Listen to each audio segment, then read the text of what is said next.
Hi, I'm Colleen Nelson, licensed therapist, trauma expert, and fellow badass woman ready to rise up right alongside you. This podcast, Let the Rest Burn, is for the woman who has ignored, attacked, or even silenced her inner voice because she thought it was broken and needed to be fixed. It's for the woman who is ready to rise up and fully step into her desire, her joy, her full power, and make the impact she was destined to make. For the woman who cannot stand one more second waiting, watching, and witnessing the world crumble and is ready to rebuild and expand into a better future. For a woman who is so done trying to fix the world, she decided to start with healing herself, and she let the rest burn.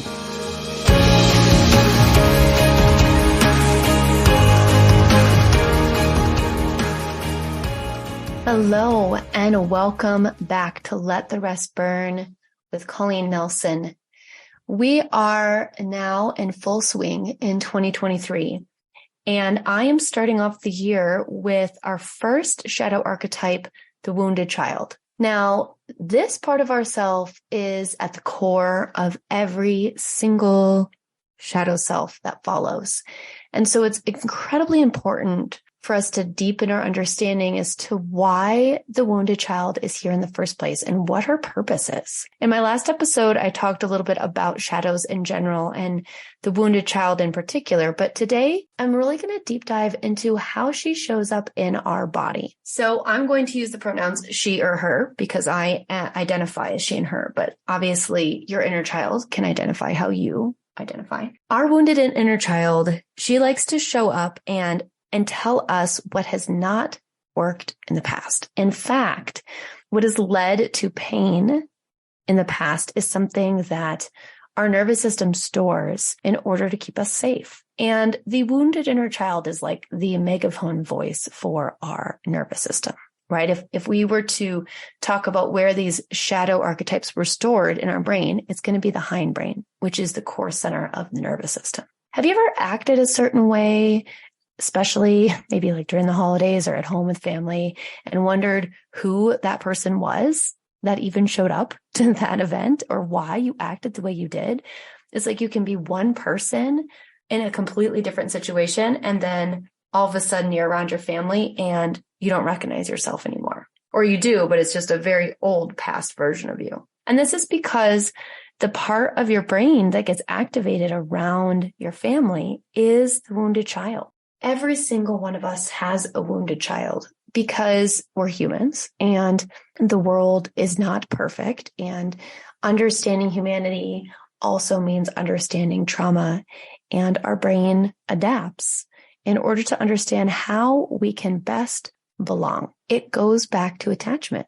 Her job as the inner child is to attach, to establish trust and safety and deep, loving connections with our caregivers. And because of the patterns of generational trauma that have been handed down for thousands of years, we haven't been able to truly attach to our children in the way that they really need, really ever. I mean, survival hasn't really allowed it for most of the human population, but even more so now with our consistent and constant disassociation and distraction from our body. So today I'm going to talk about how the wounded child shows up in our body, and most importantly, our relationship with our body. So this is going to incorporate pleasure, touch, joy, feelings, the expression of emotion in our body, the feeling we get when we experience joy, happiness, excitement, pleasure, peace. The wounded child often gives us messages in our body of guilt,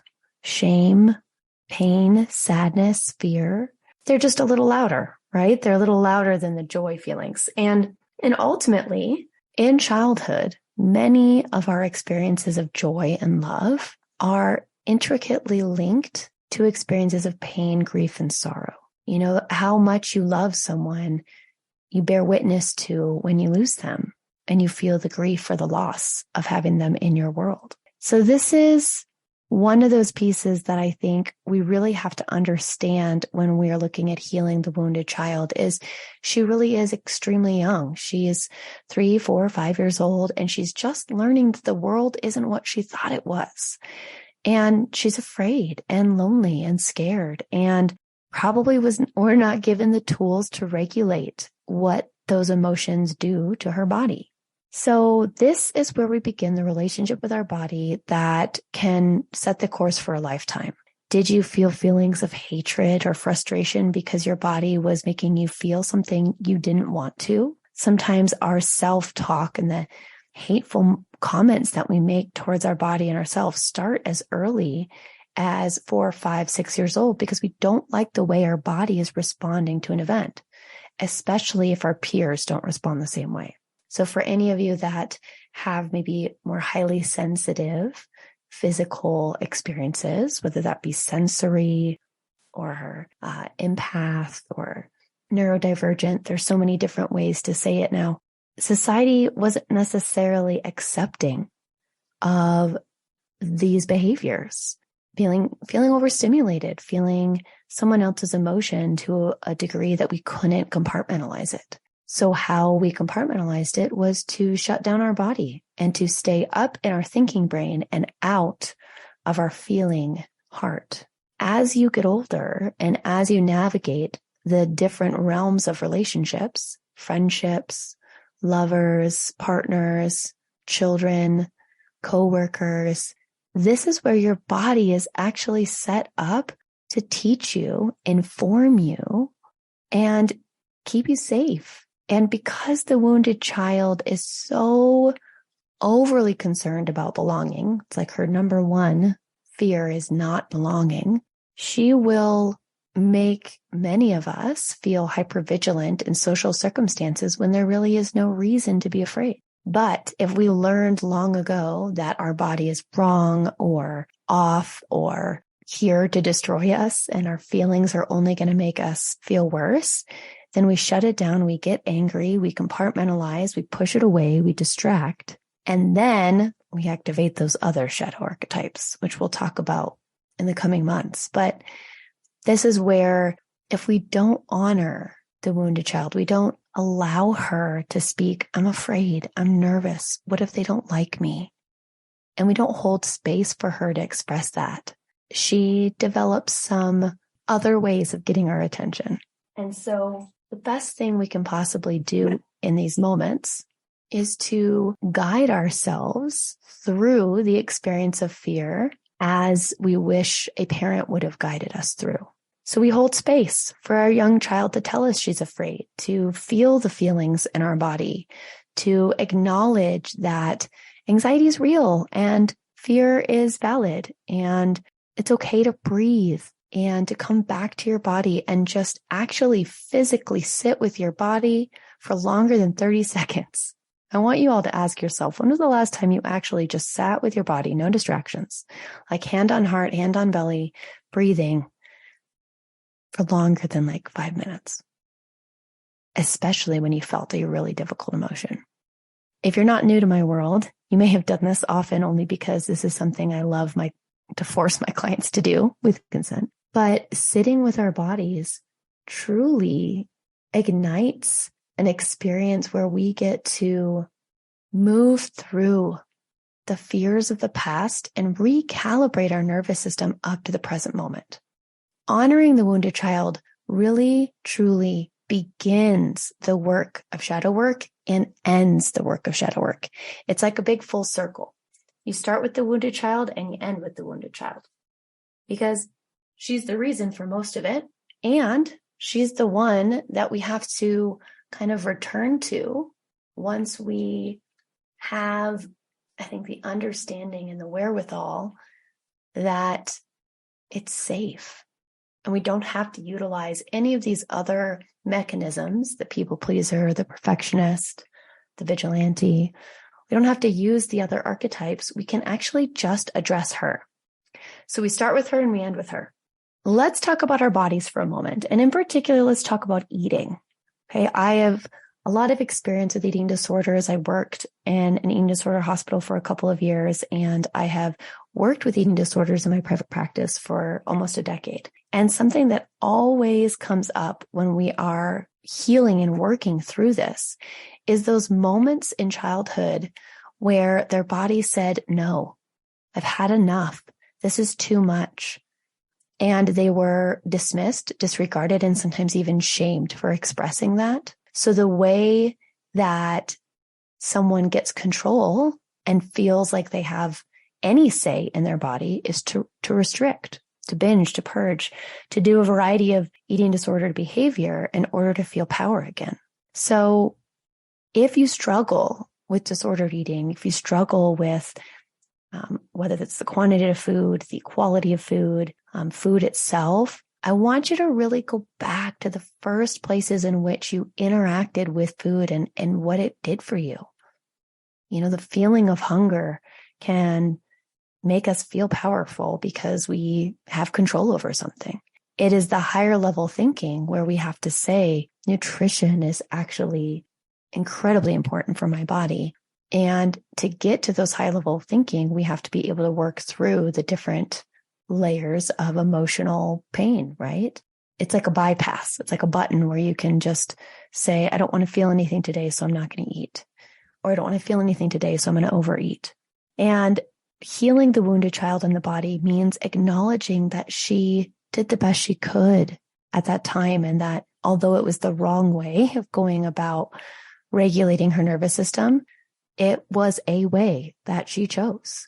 And now we want to show her a new way. And holding her with compassion and also a firm, boundaried conviction of nutrition is important for me gives you the opportunity to face your disordered eating and also hold space for yourself to grieve it. So eating is the piece of this. The other component is physical movement or exercise. There is so much trauma around exercise in our culture. Oh my goodness. When it comes to just the shame and embarrassment of gym class, to what happens in sports, if any of you are Gen Xers or millennials, there was a firm belief in a hierarchy, and truly kids experienced a lot of trauma around just needing to move their bodies and not being able to do it in the same way as others. And there's nothing wrong with competition. I think it's healthy if you're set up for it in the right way.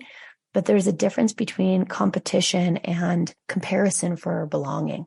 When you don't have an inherent sense of belonging to a community and athletics is the only way you're going to get it, if you're left out, it truly feels like you're left out of the tribe and could, in fact, die. And this is something that our culture has really capitalized on. So when we're looking at getting back in shape, or we're looking at movement, or we're looking at physical exercise, all of these things come up. And the wounded child is so fierce with her feelings about this. For me, I struggle the most with just like staying consistent. I would much rather sit in a cozy chair and read a book than go work out ever, like literally ever. And for me, there's a lot of power in the choice to sit, the choice to move. And I struggled to invest my energy in movement because I didn't really get to see the results of what it actually felt like to do it well. I would, in athletics, I would do it too much, right? And then it would feel awful and burned out. Or I'd go the opposite way and I'd get extremely lethargic, and just the idea of movement felt overwhelming. Anytime someone is in burnout mentally or emotionally, physical movement is not the thing that you can force yourself to do, right? You have to address the burnout first.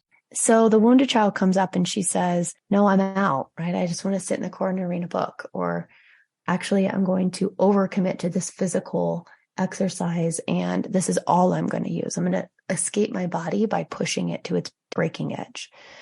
So giving ourselves permission to have a relationship with our body that is messy and different and complex is part of how we heal. And this brings me to my final component of the body, and probably I think the most important, and this is pleasure. So pleasure can come in so many different forms. It's not always sexual, but it's the idea that you are worthy of receiving pleasure. So this could be warm, cozy pants. This could be sitting in the sun and just enjoying the heat on your body. This could be a cool dip in a pool. This could be actual self-pleasure. This could be an intimate moment with your partner. But pleasure is how we express joy and love out of our body and to our body. Our wounded child definitely experienced moments of shame around pleasure. Children naturally seek physical pleasure all the time, whether that's hugging, snuggling, or self-pleasure themselves. They want to feel good. And how often were we told that that was wrong or selfish or, honestly, like against our religion, or I was trying to think of the right word, demonizing, I guess. But pleasure is an inherent part of the human body. Dance, singing, movement, sex, all of it. It's part of the human experience. And to take away pleasure is taking away such a critical part of our ability to trust our body and to establish a connection with our body that nobody else can touch. So, my dear listeners, as we are looking at these shadow archetypes and we're navigating through this, I want you to really tap into, when was the last time you actually gave yourself permission to experience pleasure? This is where it all starts. This is where we get to reconnect to our body, heal our wounded child, and finally address all of the reasons we don't want to be in our body in the first place. We got to remember that it actually feels good to be here. This is one of many topics I'm going to talk about each month. And as I walk you through this, I want you to know that I'm here to dig deeper into this. I am so excited about this year because I'm putting together monthly workshops where I talk about these very topics in a way that truly gives you the tools to move through them and to heal them. So this month, at the end of the month, I will be doing a program called Rooted, where we look at all of the different ways we need to root down into our wounded child and begin that healing process. It'll be a 3-day workshop. All of it will be recorded, but this is where we're going to talk about the self, the body, our money, our business, our relationships with others, and really identify specific ways that we can heal these parts of our world. So I don't want you to miss it. If you're interested, you are always welcome to head over to my website and grab your spot. If you would like to join us monthly, you can join my program called the Shadow Slayers. Yes, I'm calling it the Shadow Slayers. And these are people who are wanting to join me month to month to unpack each shadow archetype and really look at these from the inside out. We are going to be doing actual calls where we dig into what this looks like in your life. So these workshops, or these monthly Shadow Slayers, it's $333 to join us a month. And everything that's included in that will give you the tools and the expertise and the community to really do this shadow work alongside one another. If you're ever interested in diving into any of this one-on-one with me, please feel free to reach out and message. My one-on-one offers are on a wait list, but I am consistently moving through and graduating people out of my work because I want them to be out in the world doing this and implementing it. So I will be taking on some more one-on-ones this year as well. I cannot wait to see you, speak with you next week. And until then, honor your body, honor your pleasure, and face the shadow. Thank you so much for listening. I appreciate every single second that you chose to set aside for you and the impact that you're going to have on the world today. To be inspired, to be seen, and to hold space starts with the very actions we take with ourselves. Look at the show notes for more information. Like and subscribe and share with friends if you feel inspired to. And as always, let the rest burn.